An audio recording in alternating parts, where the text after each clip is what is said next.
Tonight, after weeks of speculation, Prime Minister Justin Trudeau has announced he will be stepping down as Prime Minister and leader of the Liberal Party. Plus, Operation Rednose has concluded its 2024 campaign with hundreds of safe rides home provided. And will it be another relatively modest year for real estate? We'll take a look at what 2025 could have in store for BC's housing market.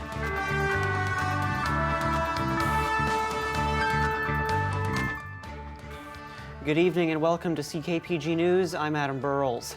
After weeks of Canadians wondering, will he or won't he, today Prime Minister Justin Trudeau has announced that he will resign as Prime Minister of Canada and Liberal Party leader.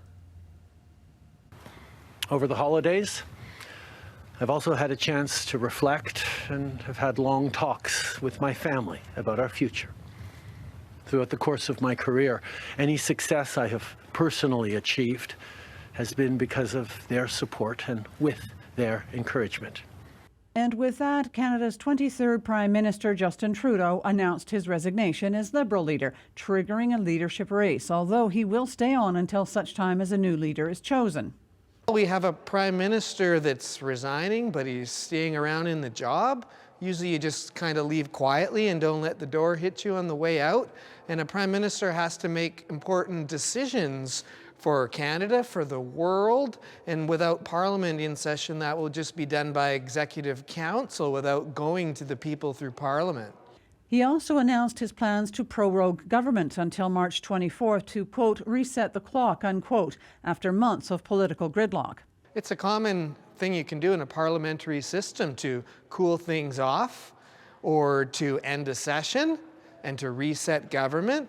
But in this case, I'd suggest a good case could be made that it's not the best decision. Now Canadians have to wait a few more months to get a chance to have a confidence vote to have an election. But international relations for Canada right now are tenuous, especially with our neighbours to the south. It means that Canada won't have a parliament functioning during a time when we face unprecedented threats of tariffs from the incoming president south of the border. This is a time when we really need to be pulling together as Canadians. We need a strong government in place that's able to push back on President-elect Trump. The things that he's talking about are, they're unthinkable. When you know that the boss is resigning or leaving but still in charge, they lose the moral authority. They also lose the legitimacy with the public and for the world to make important decisions. It puts Canada in a backhanded or weaker position in negotiating international trade and other agreements. Canadians knew they would be heading to the polls sometime this year, but with the government prorogued until the end of March, when will that likely be? Terms for when a serious vote would be taken in the legislature would be made. That would be a vote of confidence. Most likely that would be the budget, which would have to come pretty soon given the fiscal year that is done. So it should be sometime very soon, by the end of March, where we know if the government survives or if Canadians are going to the polls. In the meantime, with prorogation means the government remains in power, but all parliamentary activity, that means everything from existing bills and committee work, etc., comes to a halt. Cheryl Jan, CKPG News. NDP leader Jagmeet Singh says that the NDP will vote against the throne speech that the Liberals will need to present once Parliament comes back from prorogation. Whatever the vote is, there will be a vote of confidence. New Democrats will be voting against this government for an election where Canadians will have a choice. The Liberals have let you down. They've let you down again and again. It doesn't matter who the leader is, the Liberals have let you down. They do not deserve another chance. And the Conservatives under Pierre Poilievre want to cut the things that you need. They want to cut pensions for seniors who are already struggling. They want to cut healthcare at a time when people can't get the care they need. They want to cut dental care for seniors and kids who are just receiving this care. They want to cut that. It's a callous decision. Prince George Provincial Court Judge Martin Naden cancelled the preliminary hearing for a man facing multiple firearms charges. 24-year-old Caden Philippe Joseph Imbo Bacond is accused of an August 16, 2024 offense in Prince George. He was charged with 7 counts, including possession of prohibited or restricted firearms with ammunition, careless use of firearms, and possession of weapons for a dangerous purpose.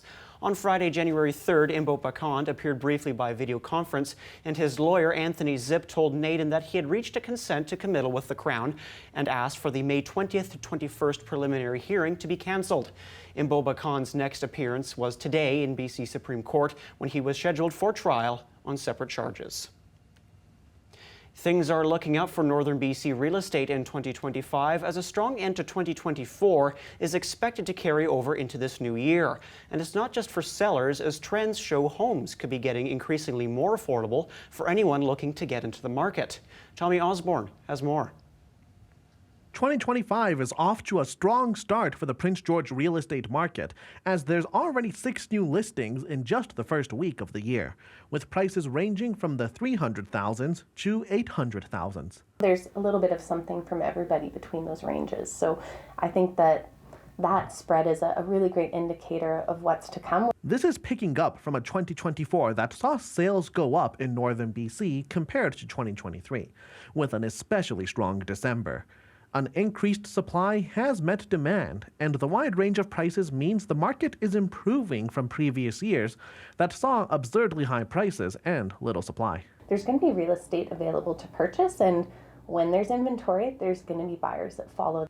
Phillips says an aging demographic looking to downsize or move elsewhere have helped increase supply, but economic trends are also a huge driving factor. Interest rates have been on a steady decline from 5% in May of 2024 to 3.25% in December, and recent months has seen inflation hover around the 2% mark, the Bank of Canada's target goal. We've been in a really uncomfortable window of time where rates have gone up, gone down a little bit, gone up again, and there's been a lot of uncertainty. And I think what we're feeling the most right now is hopeful for affordability, for stability, and for what this next chapter of real estate mortgages, the economy can look like for us. The housing market is a volatile one, so it's possible things could change, especially with Donald Trump once again becoming the president of the United States, bringing potential tariffs and geopolitical challenges. More than inflation has the ability to change our economy, President Trump will have a bigger influence. While that's definitely worth watching, Buman says now is a good time to get in the market, as lower interest rates means manageable mortgages. The best time to do it is yesterday. And gaining that equity, not paying someone else's mortgage, is most often going to pay off in the long run. If trends continue, it's possible many in northern BC will finally be able to purchase a home, a thought unthinkable to many just a couple years ago.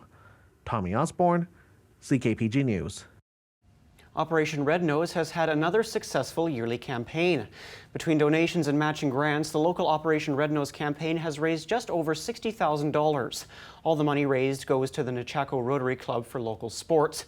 And according to Operation Rednose, approximately 64,000 people are injured each year in alcohol and drug-related accidents in Canada. And not only was the fundraising successful, so was the volunteerism. We had 369 man nights, meaning over the 9 nights of Operation Rednose, 89 teams, and we did 412 rides throughout that season, which is a little bit lower than last year, but mainly because the weekends kind of fell a little short for us. The last weekend was quite slow. Comparison to last year, but to say that we've got a really high functioning organization is an understatement. It's a really good group of people, camaraderie. One of the jokes, one of the things they were observing early in the morning on January 1st was, it's sad to see some of my friends go because I know I won't see you till next year at this time. So lots of relationships formed over the years, and lots of it under tough circumstances. The lowest gas price in Prince George is $1.46.9 per litre at Costco. This also happens to be the lowest price in the province right now. Alberta currently has the lowest gas prices in the country on average at $1.41.6 per litre. Meanwhile, BC has an average price of $1.68.1 per litre. CKPG Sports is delivered by Domino's. Feed your team tonight with a delicious mix and match combo. Chicken, pizza, pasta, or dessert for just $8.99 per item. With the Cougars back home for a few days for the first time in nearly a month, Jane DeMello caught up with the team after their weekend doubleheader against Seattle. The Cats split their weekend back-to-back against the Thunderbirds to kick off 2025 at the CN Centre. Anytime you come back from a road trip, especially being gone for a month, that first game or first period is definitely a little slow, but I actually thought our structure was good. We kind of died off a little bit in the second and third, obviously lost that one, but a great kind of regroup bounce back game here on Saturday and beat them. So it's that second half, getting accustomed to being back home. Your whole routine's a little bit different than it is on the road, but it was nice to see the effort on Saturday to bounce back like we did. While Lee Shergott scored the eventual game winner on their Nickelodeon night, 16-year-old defenseman Carson Carles continued his impressive play over the past month, setting up number 23 to make it 10 points in his last 11 games. I've just got more comfortable and I've learned the systems, and Jimmy's really helped with putting me in good areas to get those points and get out of our zone cleanly, and I think I just owe it to him and all my teammates. I think just his habits, learning to obviously skate at this level and play with some older guys, and he obviously brings a lot of offense to the game, but his skating gets him out of a lot of trouble, and learning to play with older guys like Billy, I think is great to have. A defensive defenseman that likes to join the rush too. It's awesome because when he jumps, I stay back, and when I jump, he stays back. So it's just perfect. Or a little bit age gap for sure, 20 and 16, but I think he's helped me so much, and I owe a lot to him. Carles and Kometz were on the ice for all three Cougars goals, but the big story of the night was goaltender Cooper Michaluk, who recorded his first WHL shutout. It was everything. It was my first unique night like that, having a special jersey like that and playing in front of a great crowd and a really big crowd, so it was awesome, and it was a great game. We played great, so it was good. It's his first one, so he's pretty pumped. I watched the highlights. His celebration after the game, getting the fans going, was pretty good. So, he's a fun kid to be around, and like I said, anytime you get one of those, it's nice to see. Having to back up Josh Ravensbergen most nights, the Edmonton native makes sure he's always ready regardless of who's starting between the pipes. Of course, it's tough. Preparation is most of it. Consistency as well. I do everything the same whether I'm playing or not, so I'm always ready. So, I feel like that's a good way to go about it and just play the same way every game. In Coop's position coming here, backing up with Rav, you never know what you're going to get, whether it's 15 starts, 10 starts, 30 starts. So he's done a good job to come every day and act like a pro and work hard on and off the ice, and he's a good teammate too. If he gets the call this week, Michaluk will hope to stay hot against the Giants. Jaden Mello, CKPG News. The TSX is down 74 points to close at 24,999. The Dow Jones is down 26 points to close at 42,706. And CN Rail went up 35 cents to close at $148.53. Good evening again, everyone. Some clouds to deal with as we move into the evening again tonight. We had a lot of fog out there in many parts of the province, really, actually, and our region as well. But even the southern half of the province, lots of fog today as well. So we may see a little bit more of that going into tomorrow morning, but probably not as thick as it was today in some areas. Here's our satellite as it takes you back. We are tracking this frontal system here, so that's going to create a lot of wet weather along the north coast, of course, going into tonight and tomorrow, and then it's going to make its way to us. So we'll start the day mainly cloudy. We might have a few sunny breaks out there, but it's tomorrow evening or tomorrow night that we've got really the system picks up steam, and we've got periods of snow developing with some very windy conditions. So tonight, our wind gusts, the southeasterly winds will be pretty gusty, up to about 60 kilometers an hour, but tomorrow night it will just be windy overall. So that's what we're looking ahead to. And then a break on Wednesday. So it's a really quick system, as you can see here. So there's our break for Wednesday, and then we'll get a bit milder later into the week, but we do still have the potential for some flurries and rain showers mixed in. Up in Prince Rupert, of course, as I mentioned, that front making its way in. So tomorrow you're looking at 10 degrees and showers. Inland to Terrace, it'll be that mixed precipitation. We've got maybe a sunny break or two to start the day where we are, and then it's a slight chance of some light snow through the afternoon. That will intensify as we get into the evening. 3 degrees Fort St. John, so looking nice in terms of temperatures and conditions going forward. The broadcast region for us looks like this: 2 degrees in Fort St. James. We've got some mainly cloudy skies in Burns Lake down to to -1. Quesnel looking at a few showers tomorrow and +3. So across Canada, 7 degrees in Vancouver. The west coast will, it won't be all wet weather, but there will be the chance of some showers in there. 2 degrees in Edmonton, some sunnier sky throughout the prairies, but cold weather expected again as we go forward into your Tuesday. -13 Regina, -17 for a high in Winnipeg. Further east, temperatures still quite cold, very wintry conditions as well in places like Montreal. Over towards the Maritimes as well, we're seeing lots of rain showers in places like St. John's. Flurries or rain showers as we look ahead to the late week. So again, we're still going to see temperatures cooling down significantly through the overnight periods the next couple of days, just with the winds gusting out there. And then later into the week, our daytime highs will start to get even milder as we go forward closer to Friday. Burns Lake looks like this tonight, -8 with overcast skies. You've got rather cloudy conditions in your mix tomorrow, -1. And then mostly clouds on Wednesday. A little bit of the icy mix maybe Thursday afternoon, but overall that will likely be the day that you see most of the precipitation. -7 with some low-lying clouds tonight, Mackenzie, so could be a bit foggy overnight and into the early morning. And again, quite cool and icy throughout the morning hours. Partly sunny for Wednesday. We've got snow and ice in the afternoon for Thursday, and maybe even a bit on Wednesday night. McBride, snow and rain for Wednesday, especially through the early half of the day, but temperatures up to about 5 degrees. We're cold tonight, down to -13, rather cloudy tomorrow. Quesnel, -4 tonight for an overnight low. Clouds and showers through the afternoon tomorrow. Your highs are around 3 and 4 degrees for really much of the week. It might be later in the week you see most of the precipitation, but again, we're not showing that on our graphics here, but -8 tonight. Again, windy conditions tonight with the southeasterly winds. That will take the temperature down to the double digits, around -16 or so. 4 degrees for our high tomorrow. We will have a chance of light snow through the day. Better chance, though, of seeing some snow later into the evening. CKPG Sports is delivered by Domino's. Feed your team tonight with a delicious mix and match combo. Chicken, pizza, pasta, or dessert for just $8.99 per item.